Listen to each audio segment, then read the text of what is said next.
హత్యకు సంబంధించి నిఖిత తండ్రి పలు ఆరోపణలు చేస్తున్నారు.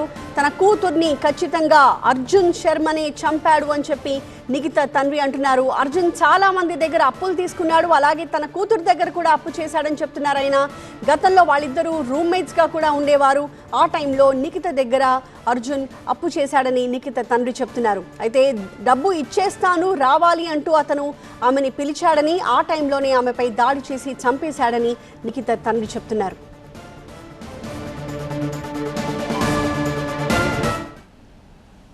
నా బిడ్డ అమెరికాలో చనిపోయింది.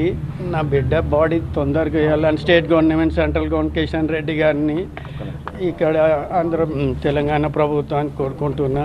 మేము ఆ బాధలో ఉన్నాం. మా పాప ఒకప్పుడు రూమ్మేట్ ఉండే, ఆ పిల్లోడు అందరి దగ్గర అప్పులు చేసి పారిపోతుండే అని తెలిస్తే పాప ఫోన్ చేస్తే డబ్బులు ఇస్తా అని పిలిపించి అట్లా మర్డర్ చేసింది, పారిపోయిందని తెలిసి, అది కూడా మీ మీడియా వారి ద్వారానే తెలుసు మాకు. మేము బాధలు ఉన్నాము. 31st night happy new year అని విష్ చేసింది.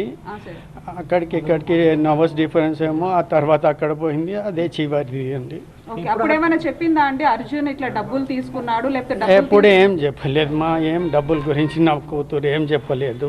తనే ఇచ్చిందంట ఎవరో వాళ్ళ కొలీకు. ఎందుకు నీకు తెలుసు కదా, పక్కనే ఇన్ని రోజులు రూమ్మేట్ ఉండే కదా, నువ్వు ఎందుకు కంప్లైంట్ ఇవ్వాలి అంటే వాడు కంప్లైంట్ ఇచ్చి, వాడే కంప్లైంట్ ఇచ్చి ఇండియాకి పారిపోయిందంట. వాడిని పట్టుకొని కఠినంగా శిక్ష చేయండి. నా భార్య, నా బిడ్డలు చాలా మేము బాధపడుతున్నాం.